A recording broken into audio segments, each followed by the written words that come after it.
Hai Sobat Rebahan, selamat datang di channel hiburan Kamar Rebahan.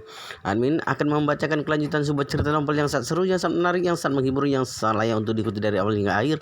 Sebuah cerita novel yang berjudul The Story of Ye Chen. Tetapi sebelum melanjutkannya, pastikan kalian sudah subscribe channel ini dan aktifkan lonceng notifikasinya agar tidak ketinggalan jika admin upload video terbaru. Jika kalian menyukai cerita seperti ini, jangan lupa like, jika berkenan share juga ke teman-teman lainnya agar teman-teman lainnya juga mendapatkan informasi dan hiburan di channel ini.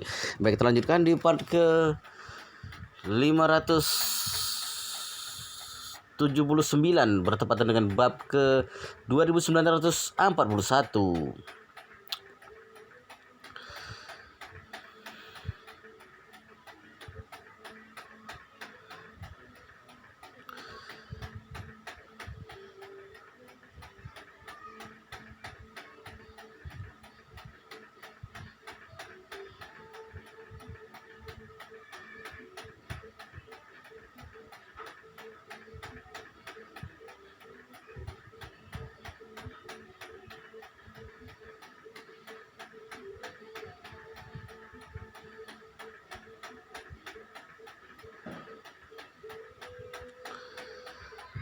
Sorry guys ya, di bab ke 2940 ya.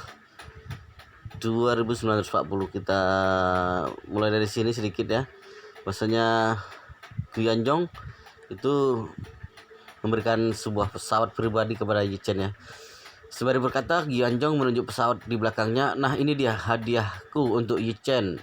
Pesawat Boeing ini baru diproduksi dari Amerika, Seattle, tahun lalu. Aku sudah mulai memesannya berkat bantuan kenalanku. Sistem serta rancangannya di dalamnya merupakan desain terbaik di dunia.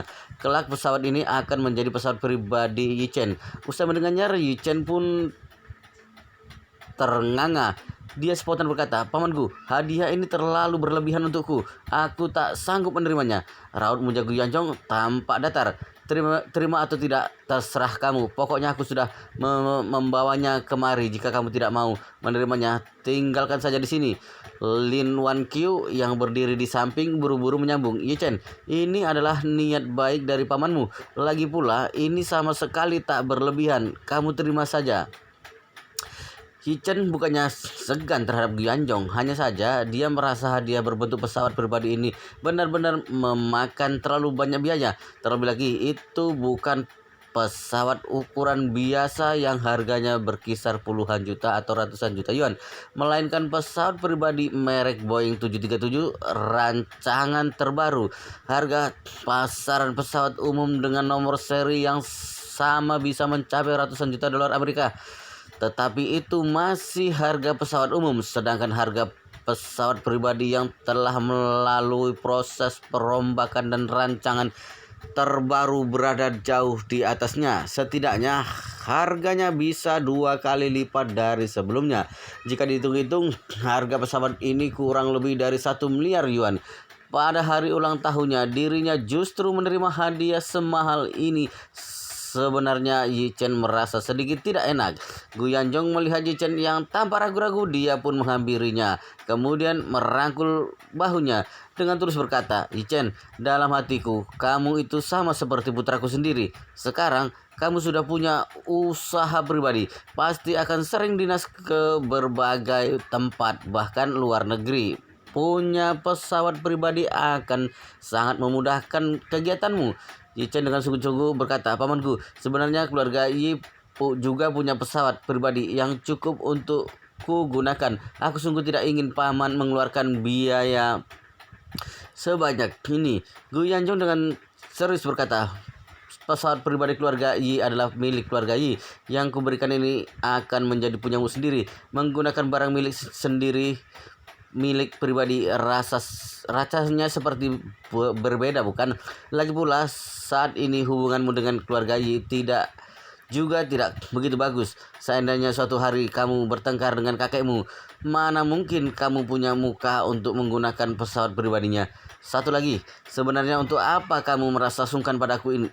Ini hanya sebuah pesawat, harganya paling mahal juga cuma 1 miliar yuan. Aku ini sudah hampir mati, punya uang yang terlalu banyak tapi juga tidak bisa dihamburkan, sangatlah menderita bagiku."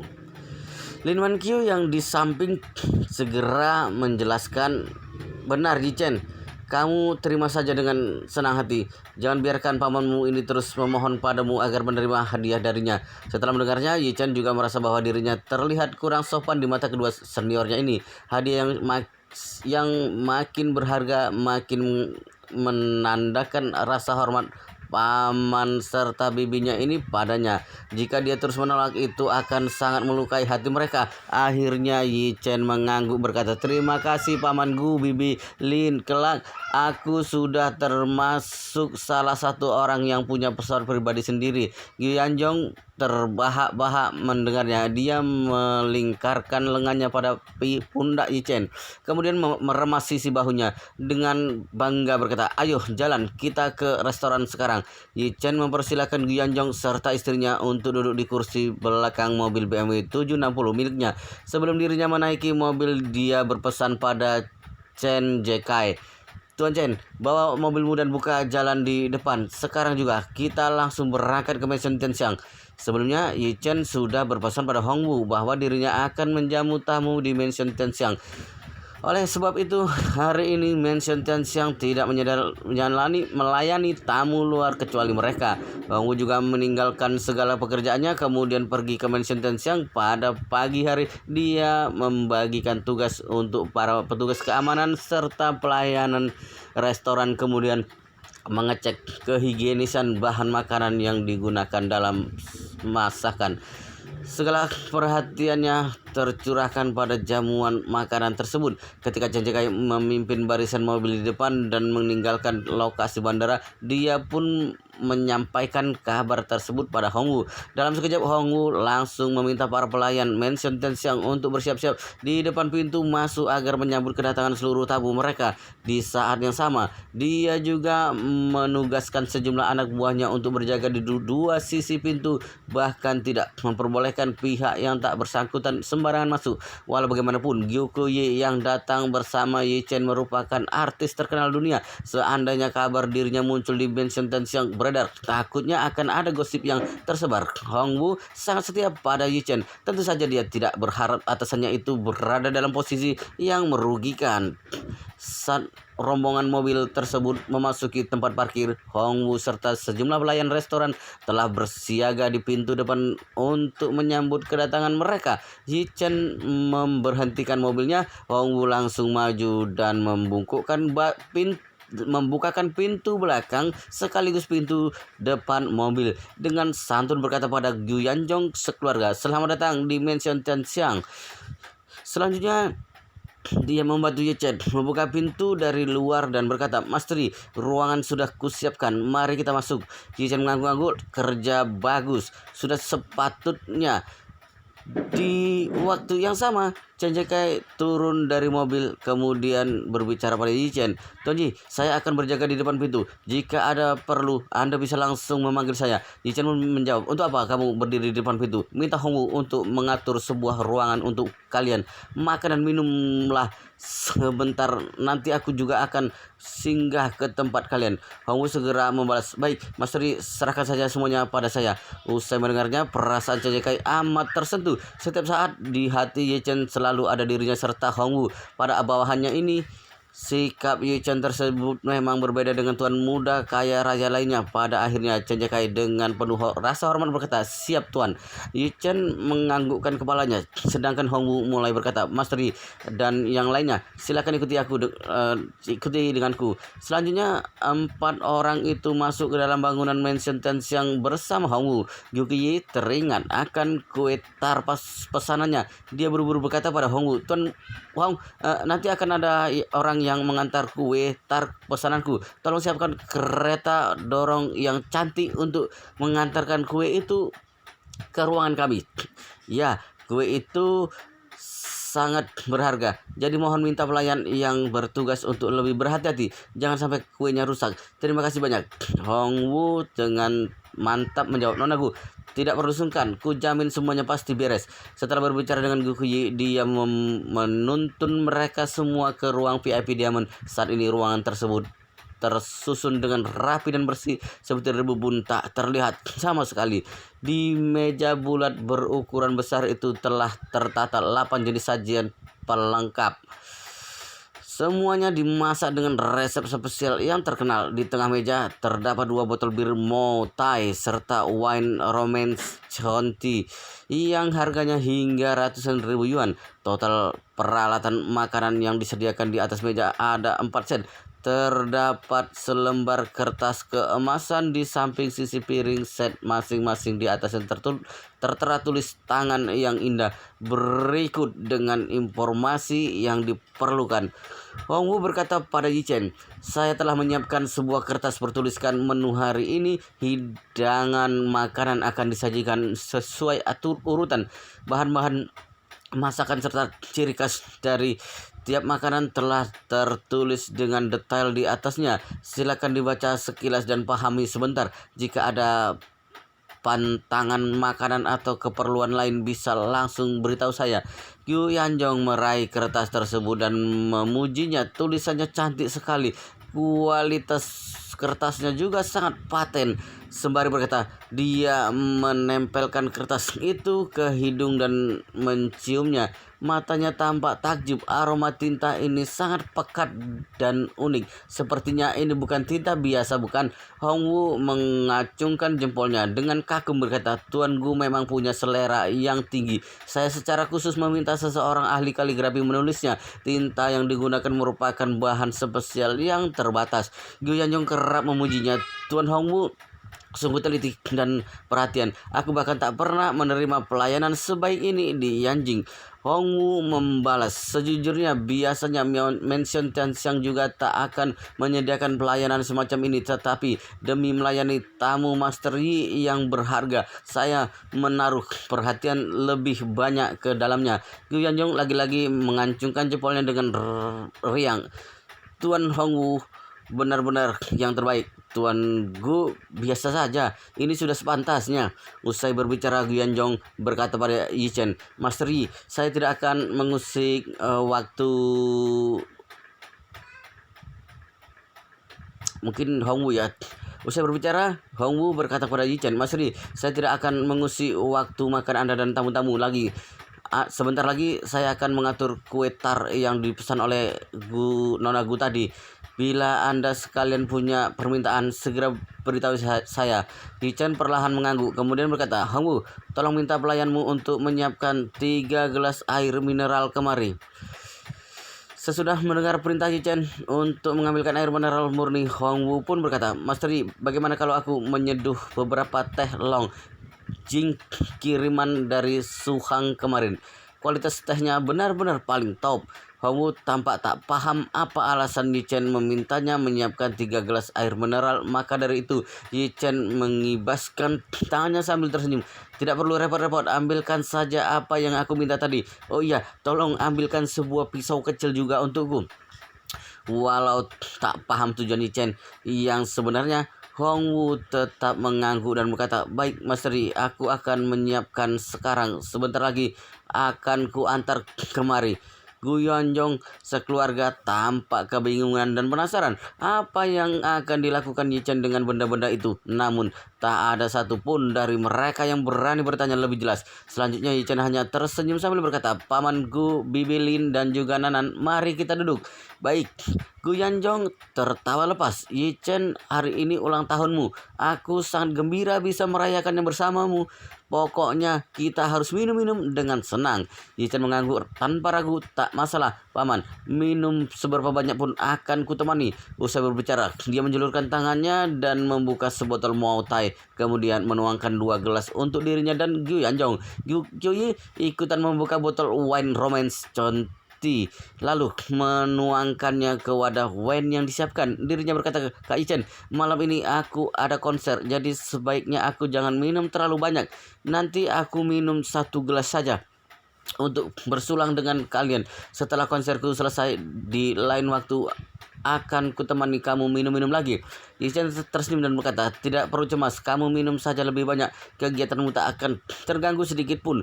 Yu Kuyu menjulurkan lidahnya dengan manja berkata, "Acara konser malam ini begitu penting. Aku tidak boleh melakukan kesalahan untuk satu pun. Seandainya aku sampai mabuk dan berbuat onar, takutnya seluruh keselangsungan konser akan berantakan.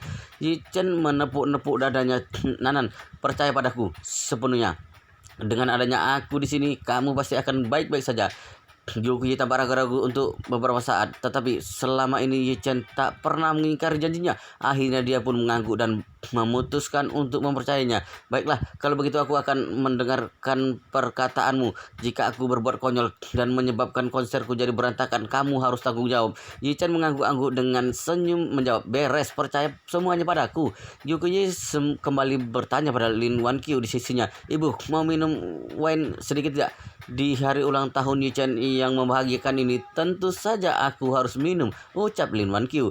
Setelah mengatakannya, dia menoleh memandang Ye Chen dengan segan berkata, Ye Chen, belakangan ini aku agak lelah. Aku tidak bisa minum terlalu banyak seperti dulu. Tolong maklum ya.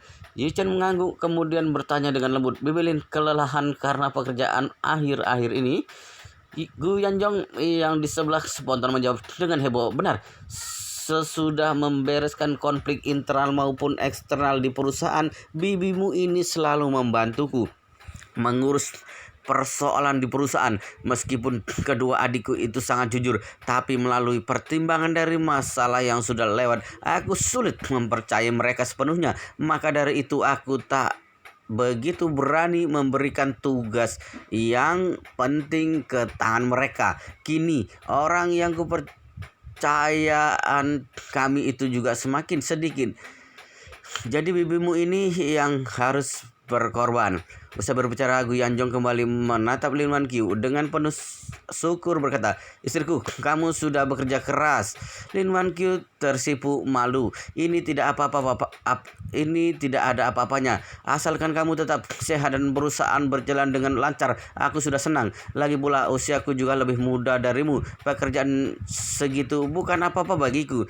Gyokuyi ikutan menyambung, ibu, setelah tur konserku semuanya selesai, aku akan pulang untuk membantumu dan ayah. Kelak aku akan berusaha bekerja semaksimal mungkin biar kalian bisa lebih santai. Lin Wan Qiu tersenyum sesaat. Bagus sekali, kelak kita bertiga akan sama-sama bekerja untuk mengurus perusahaan. Badanku dan ayahmu juga akan berkurang. Bebanku dan ayahmu juga akan berkurang banyak. Di waktu yang sama, pintu ruangan diketuk dari luar. Ye Chen pun menyahut masuk. Hongwu mendorong pintu ruangan dengan satu tangan sambil memegang baki berisi 3 gelas minuman serta sebilah pisau kecil. Hongwu perlahan menaruh baki tersebut di hadapan Ye Chen dengan spontan berkata, Master, air dan pisau yang Anda inginkan ada di sini. Ye Chen mengangguk lalu tersenyum dan dengan penuh arti. Terima kasih. Hongwu pun membalas, Master, tidak perlu sungkan. Jika tidak ada hal lain, saya keluar dulu. Baik. Setelah Hongwu pergi, Gyokuyi tak kuasa menahan rasa penasarannya. Kak Ye Chen, untuk apa kamu membutuhkan semua ini? Nanti kamu juga bakal tahu. Selanjutnya, Ye Chen mengeluarkan sebuah kotak yang terbuat dari kayu cendana. Ketika dia membuka isi kotaknya, Gu Yanjong langsung mengenal pil tersebut. Dirinya amat jelas itu merupakan obat yang telah menyelamatkan nyawanya dari kematian. Obat ajaib yang membuatnya seketika menjadi lebih muda 20 tahun. Pada waktu itu Lin Wan Qiu dan Gyokuyi juga melihatnya. Inilah yang menyebabkan mereka memiliki kesan yang mendalam terhadap pil permajaan tersebut. Akan tetapi mereka sekeluarga tak tahu mengapa Ye Chen mendadak mengeluarkan obat yang berharga itu. Di sisi lain, Ye Chen telah mengeluarkan sebutir pil permajaan, kemudian membelahnya menjadi 3 bagian dengan pisau yang dibawa Hongwu tadi. Saat itu juga ketiga orang itu langsung paham apa tujuan Ye Chen sekarang. Gu Yanjong dan istrinya Lin Wan Qiu merasa agak gugup dan diam-diam mulai berharap akan sesuatu. Bukan karena mereka tamak akan pil permajaan, tetapi usia yang semakin bertambah membuat mereka mulai mendambakan kehidupan yang awet muda.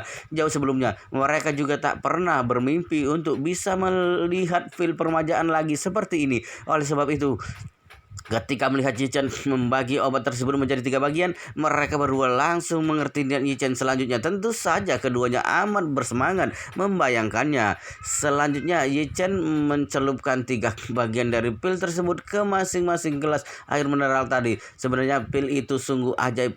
Padahal sebelum ditaruh ke dalam gelas, bentuk pil itu masih utuh dan keras. Namun dalam sekejap semuanya sudah larut dan menyatu dalam air. Warna pada air tersebut juga tidak berubah sedikit pun, seolah pil itulah yang lenyap dari dalam air. Yi Chen menyodorkan ketiga gelas itu ke hadapan mereka masing-masing dan lalu berkata, "Pamanku, Bibi Lin, Nanan, saat ini kondisi tubuh kalian sangat sehat.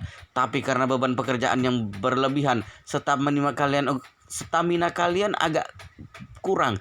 Terutama Bibi Lin. Walau bagaimanapun, beberapa waktu ini Bibi sudah kerja keras. Ketika paman sedang sakit, Bibi juga lebih baik. Bibi juga lelah baik fisik maupun mental. Di dalam 3 gelas ini terdapat sepertiga dari pil peremajaan. Meskipun tak bisa membuat kalian berubah muda 20 tahun, tetapi setidaknya dapat menjadikan tubuh, kulit, sekaligus raut muka kalian seperti 5-8 tahun yang lalu. Selain itu, minuman ini juga dapat menyeimbangkan kebutuhan energi dalam tubuh, stamina, serta kekuatan tubuh kalian bahkan dapat bertambah berkali lipat." Usai mengatakannya, Yi Chen memandang ke arah wajah Lin Wan Qiu yang penuh bersemangat tersebut. Dia dengan senyum berkata, "Bibi Lin, setelah meminum ini, keadaanmu akan membaik dari sebelumnya. Kulit serta tubuhmu juga akan tampak lebih muda.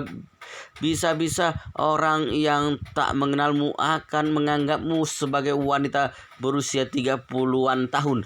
Kalau paman mungkin bisa berubah lebih muda sampai 38 atau 39 tahun. Sedangkan Nanan secara keseluruhan bisa jadi gadis seumur 18 tahun." Setelah bersemangat, perkataan Yi Chen juga membuat Lin Wan Qiu merasa tersentuh. Tanpa sadar, kelopak matanya mulai memerah. Dia tak pernah menyangka Yi Chen akan mengkhawatirkan kondisi kesehatannya, bahkan mengeluarkan sebuah pil permajaan untuk dibagikan kepada mereka. Kebaikan ini benar-benar di luar dugaan. Keluarga Gu merupakan keluarga terhormat.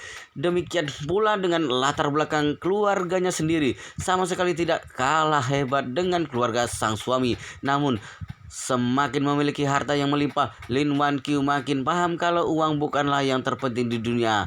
Sedangkan hal yang tidak bisa dibeli dengan uang barulah dianggap sebagai benda yang paling berharga. Bagi kaum orang miskin yang hidupnya serba kekurangan, meski harus melakukan pekerjaan yang membahayakan nyawa sekalipun, mereka juga rela mengorbankan segalanya demi menafkahi keluarganya. Akan tetapi untuk orang-orang yang telah mendapatkan kebebasan finansial seperti Lin Wan Qiu dan keluarganya, yang paling mereka takutkan adalah kesehatan. Tak peduli seberapa besar biaya yang harus dikeluarkan, mereka hanya berharap bisa bertambah sehat dari sebelumnya dan makin panjang umur. Sayangnya, terkadang itu semua tak dapat terwujudkan dengan uang belaka. Seorang miliarder sekalipun, apabila sudah menginjak umur 50-60 tahun, tak akan bisa mengelak dari bertambahnya usia. Tak ada yang sanggup menghentikan waktu, apalagi menjaga stamina tubuh mereka tetap sama seperti muda dulu. Maka dari itu, pil permajaan ini menjadi benda paling berharga di mata orang-orang kaya. Ini juga yang menyebabkan Li Tailai rela menawar pil permajaan seharga 2 miliar yuan di pelelangan. Saat itu kekayaan para tokoh terhormat yang hadir tak ada apa-apanya dibandingkan keluarga Gu. Bila seluruh undangan pada waktu itu sama derajatnya dengan keluarga Gu, maka harga lelang sebutir pil permajaan kemungkinan dapat mencapai puluhan miliar yuan. Lin Wan Qiu sangat paham dengan nilai pil permajaan yang sesungguhnya. Jadi dirinya semakin bersemangat dan bersyukur, terutama Gu Yanzhong. Bagaimanapun juga, Yi Chen pernah menolong nyawanya, bahkan membuatnya berubah muda puluhan tahun dibanding sebelumnya. Kebaikan Yi Chen ini tak akan pernah bisa dibayar olehnya. Kini Ye Chen bahkan memberikan pil permajaan lagi untuk keluarganya, membuatnya makin merasa segan dan tidak enak hati. Setelah berpikir beberapa saat, akhirnya Gu Yanjong berkata, Ye Chen, aku sangat bersyukur dengan perhatianmu kepada kami. Tapi nilai benda ini terlalu berharga. Sebenarnya aku sangat segan untuk menerimanya. Dia lalu berdesah panjang dan menambahkan, belakangan ini kondisi bibimu memang tidak begitu bagus. Setiap hari saat melihatnya pulang kerja dengan wajah yang kelelahan, hatiku juga tidak tega. Maka dari itu aku mewakilinya untuk berterima kasih padamu atas minuman ini. Sedangkan sisa 2 gelas lainnya, kuharap kamu dapat menyimpannya. Usai mendengarnya, Ye Chen hanya bergeleng dengan pasrah. Bukankah tadi pamanku yang menyuruhku untuk tidak perlu merasa sungkan kepada kalian? Tapi kenapa sekarang malah giliran paman yang segan kepadaku begini? Sudah kubilang, pil ini memang kuberikan pada kalian bertiga. Meski tak peduli dengan kesehatan sendiri, seharusnya paman memikirkan kondisi Nanan. Sebentar lagi dia harus menggelar puluhan tur konser ke seluruh penjuru dunia. Sewaktu-waktu tubuhnya pasti akan drop dan kelelahan juga. Tiba saatnya kata menyesal juga tidak terlambat. Jadi untuk apa paman merasa tidak enak denganku sekarang? Yukuyi turut menambahkan, Kak Ye Chen, kamu masih muda, tubuhku juga masih fit. Kelelahan sedikit tak akan menjadi masalah buatku. Ye Chen berkata dengan ekspresi yang datar, jangan berlagak kuat di depanku. Kamu lupa dulu bagaimana caranya kita bisa bertemu kembali. Jika bukan karena sakit mah yang kamu alami, bagaimana mungkin kamu bersedia menjadi ambasador pil pencerahan Jesuan milikku? Kamu baru umur 20-an tapi sudah punya penyakit mah. Kalau bukan karena jadwal yang padat hingga kelelahan yang telat makan, apa itu akan terjadi? Gyukuyi tampak canggung dengan perlahan berkata, meskipun aku sakit mah, tapi setelah meminum pil pencerahan Jisuan, kondisiku sudah sehat. Paling kali ini aku hanya perlu membawa obat-obatan itu lebih banyak. Dengan begitu mahku pasti tak akan kambuh lagi. Ye Chen dengan serius berkata, bila seseorang terlalu lelah, yang terluka bukan hanya lambungnya tapi juga levernya, bahkan beban organ jantung akan bertambah berat. Sakit lambung masih ada pil pencerahan Jisuan obatnya. Bagaimana dengan yang lainnya? Lagi pula, jika kali ini kamu menjalankan tur konser yang begitu panjang, bagaimana kalau seandainya terjadi sesuatu padamu di luar negeri? Sembari berkata, dia kembali menoleh pada Gu Yanjong, berkata dengan wajah yang serius, karena paman merasa sungkan kepadaku, maka aku juga harus bersikap demikian padamu. Hadiah pesawat yang paman berikan untukku benar-benar terlalu mahal bagiku. Sepertinya aku tak layak menerima semua ini. Begini saja, aku akan menyuruh anak buahku untuk mencopot dinamo mesinnya untuk dibawa pulang olehmu. Bagaimana menurut paman? Usai mendengarnya, Gu Yanjong tampak kalap. Membawa pulang dinamo mesin pesawat, apa-apaan ini? Lagi pula, apa gunanya dia membawa dinamo mesin itu pulang? Namun sebenarnya hati Gu Yanjong amat sangat jelas. Ye Chen telah menganggap mereka bertiga sebagai keluarganya sendiri. Makanya anak itu begitu ikhlas memberikan pil permajaan tersebut kepada mereka. Saat memikirkannya, perasaannya makin luluh. Dirinya tak henti berpikir dalam hati, Ye Chen telah menganggapku seperti keluarga terdekatnya. Tentu saja aku tak boleh bersikap sesungkan begini terhadapnya. Lagi pula Ye Chen dan Nanan juga terikat kawin kontrak. Cepat atau lambat dia juga akan jadi menantuku. Jika terlalu perhitungan dengannya, jelas sekali aku sebagai calon mertuanya ini agak tidak adil di matanya. Setelah berpikir untuk beberapa saat, Gu Yanjong menghela napas panjang. Dia menatap Ye Chen dengan riang berkata, Ye Chen, sebaiknya kepada kami ini akan selalu kebaikanmu kepada kami ini akan selalu kuingat dalam hati. Bola mata Lin Wan Qiu tampak berkaca-kaca. Benar Yichen, kami sekeluarga terlalu banyak berhutang budi padamu. Jika bukan kamu dari awal kami sudah...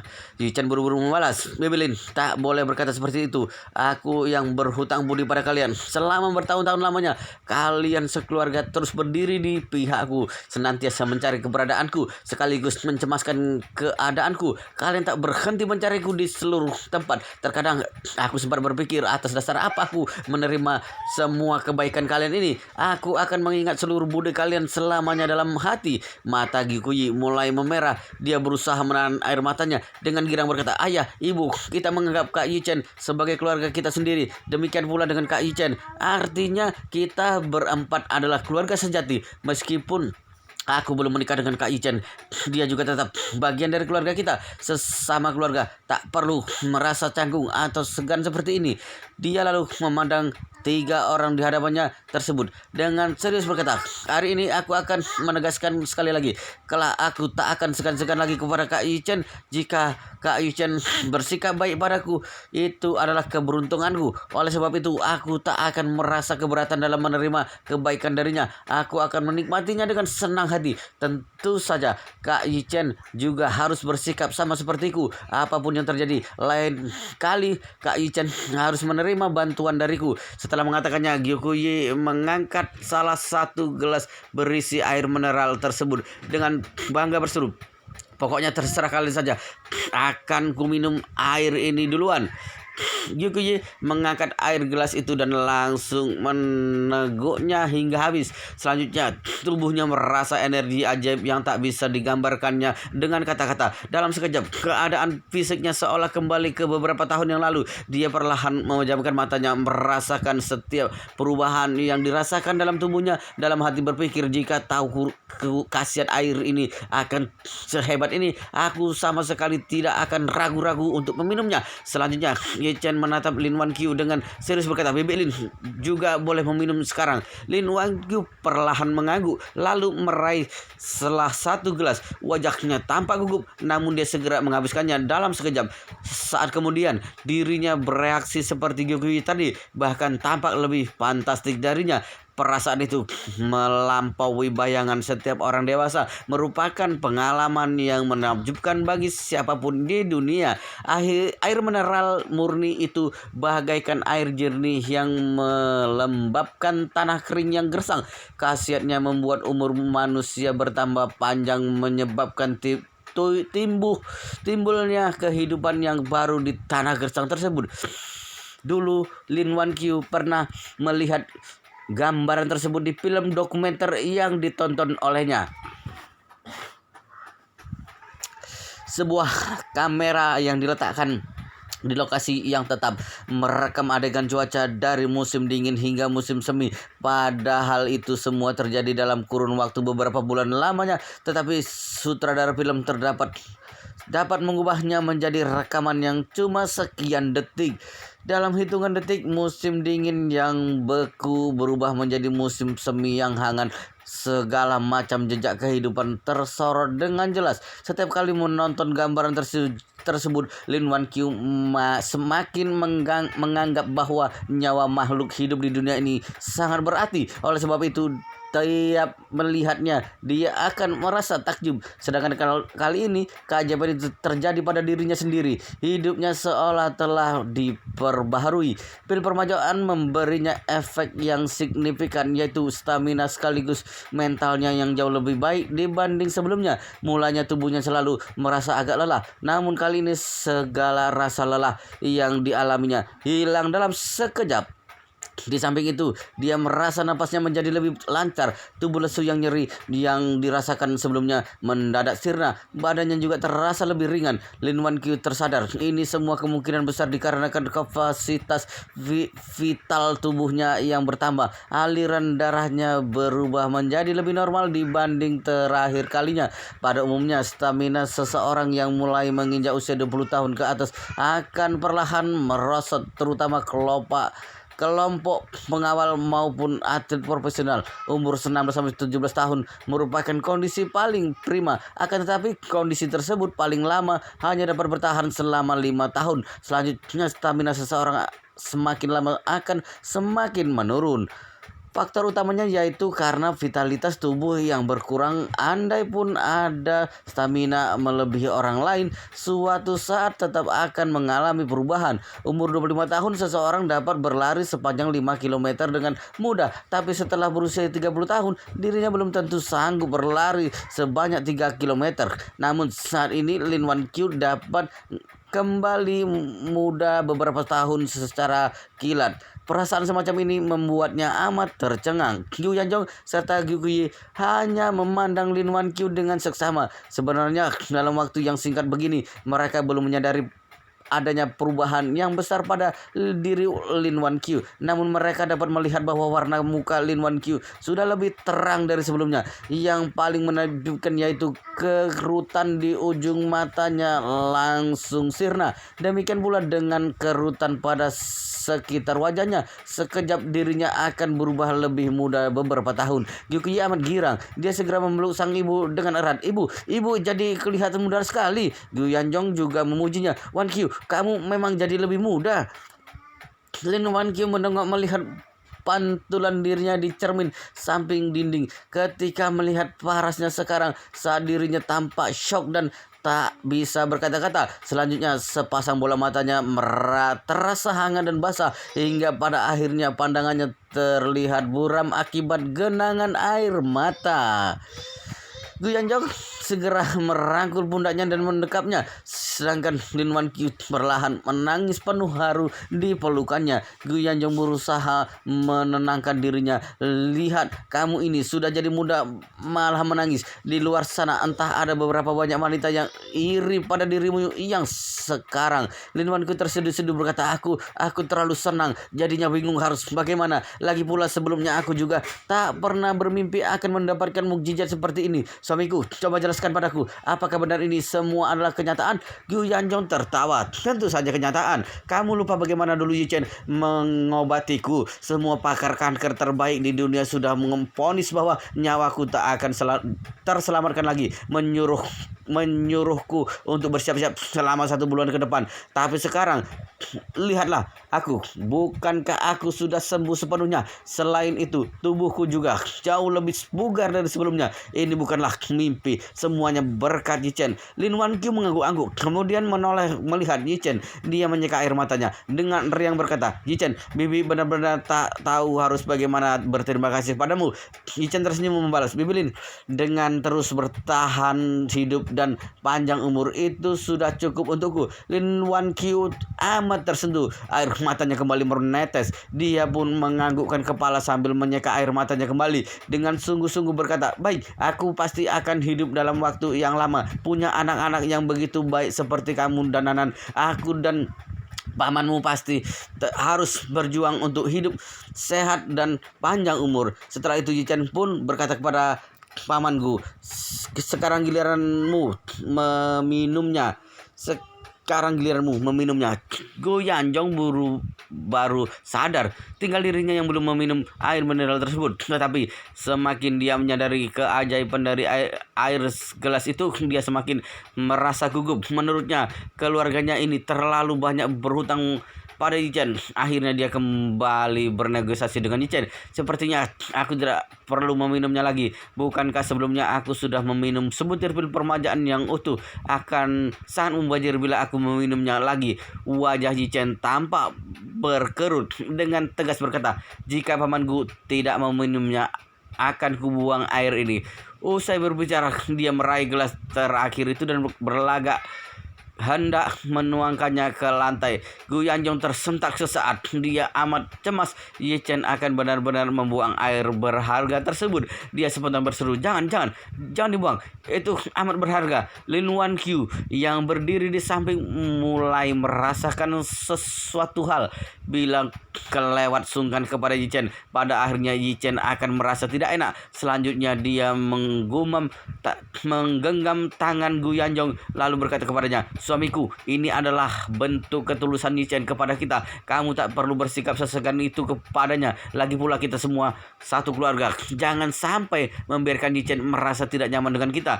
Gu Yanjong perlahan mengangguk, kemudian dengan pelan menjawab, benar, Benar juga apa katamu, aku paham. Pada akhirnya Gyu Yanjong menerima gelas tersebut dengan tangannya, mengumpulkan seluruh keberanian untuk meneguknya hingga habis. Yi Chen memandang ketiga orang yang penampilannya serta kesadarannya menjadi lebih muda 5-6 tahun tersebut. Perasaannya sangat puas. Setelah orang tua kandungnya wafat, dia selalu hidup sebatang kara, tak pernah mengalami rasanya memiliki sebuah keluarga yang utuh. Sesudah menikah dengan Qiao Churan, Yi Chen memang mendapatkan sebuah keluarga, tetapi pada waktu itu hanya Securan yang memberi perhatian kepadanya, sedangkan yang lainnya tak menganggapnya sedikit pun. Kini ayah serta ibu mertuanya memang telah memperlakukannya dengan sangat baik, namun Yi Chen amat paham itu semua karena bantuan dari dan keuntungan yang diberikannya kepada mereka. Dibandingkan dengan Gyu Yanjong, sekeluarga, wujud kasih sayang mereka sangat beda jauh. Bagaimanapun ceritanya, ketulusan Gyu Yanjong dan yang lainnya tak tercampur oleh faktor keuntungan apapun. Inilah arti keluarga yang sesungguhnya. Melihat orang-orang di hadapannya tampak lebih bersemangat dibanding sebelumnya, Yi Chen perlahan tersenyum dan dengan lebar. Pamanku, Bibi Lin, dan juga Nanan, air tadilah yang membuat tubuh kalian menjadi segar begini. Kondisi kalian ini dapat bertahan selama 3-5 tahun. Dalam kurun waktu itu, daya tahan tubuh kalian akan lebih kuat dibandingkan orang pada umumnya. Bahkan tak akan jatuh sakit.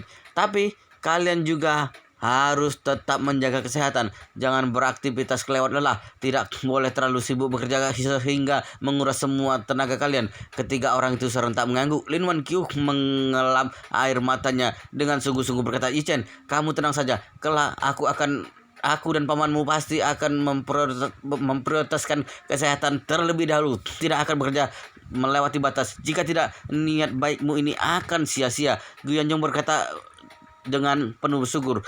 Benar sekali, kesehatan adalah yang paling utama. Yi Chen menjawab dengan penuh senyum. Senang sekali rasanya bila kalian berdua tampak berpikir demikian. Baru selesai berbicara, kamu yang berdiri di luar mulai mengetuk pintu. Mas Rdi, ku antar pesanan nagu. Kuetar pesanan nagu sudah siap. Apakah boleh saya antarkan sekarang? Yi Chen hendak membalas omongannya, tetapi Gyukuyi telah terlebih dahulu memotongnya. Tunggu dulu. Wanita itu kemudian berkata, Kak Yi Chen, tunggu sebentar. Aku pastikan dulu kondisi kuenya. Selanjutnya dia pun berkata kepada Gyu Yanjong, ayah, tutup dulu lampunya. Nanti selesai meniup lilin baru hidupkan kembali. Gyu Yanjong menuruti kata-kata putrinya tersebut, sedangkan Gyukuyi membuka pintu dan keluar melalui celah pintu. Tak lama kemudian dia membuka pintu dari luar dan mendorong sebuah kereta makanan ke dalam. Di atasnya terdapat sebuah kue tar 5 tingkat yang mewah. Tingkat pertamanya sampai tingkat keempat kue ditancapkan masing-masing 6 lilin. Di lapisan teratas terdapat 3 buah lilin. Total lilin yang ada yaitu 27 buah. Yang membuat Yi Chen makin takjub adalah lapisan teratas kue terdapat 2 boneka kembang gula. 2 boneka itu terdiri dari 1 anak laki-laki dan 1 anak perempuan. Usia bocah lelaki tampaknya lebih besar, kira-kira 5-6 tahun, sedangkan umur bocah perempuan lebih kecil, yaitu 3-4 tahun. Kedua anak kecil tersebut mengenakan pakaian yang agak kuno. Dari penampilannya itu seperti 20-an tahun yang lalu. Sekalipun penampilan mereka agak jadul, tetapi aura mereka tetap terlihat elegan. Pose keduanya juga amat menarik. Anak laki-laki itu berdiri berdampingan dengan anak perempuan yang merangkul lengannya. Tinggi badannya mereka berbeda satu kepala. Ekspresi anak lelaki tersebut agak kikuk dan kebingungan. Sementara itu anak perempuan di sampingnya malah terlihat sangat senang. Senyumnya seindah bunga yang bermekaran. Yi Chen memandang 2 boneka yang menggemaskan sekaligus familiar itu. Dirinya seolah pernah melihatnya di suatu tempat. Namun dalam waktu yang sesingkat ini dia tak dapat mengingatnya. Wow, luar biasa sekali guys. Ceritanya sangat seru, sangat menarik, sangat menghibur, sangat membuat kita penasaran jika tidak mengetahui cerita kelanjutannya. Tetapi sepertinya di bab ini sampai di sini dulu, dan kita akan lanjutkan di bab berikutnya di video selanjutnya. Pastikan kalian sudah subscribe channel ini dan aktifkan lonceng notifikasinya agar tidak ketinggalan jika admin upload video terbaru. Jika kalian menyukai cerita seperti ini, jangan lupa like jika berkenan, share juga ke teman-teman lainnya agar teman-teman lainnya juga mendapatkan informasi dan hiburan di channel ini. Baik, kita lanjutkan di bab berikutnya di video selanjutnya.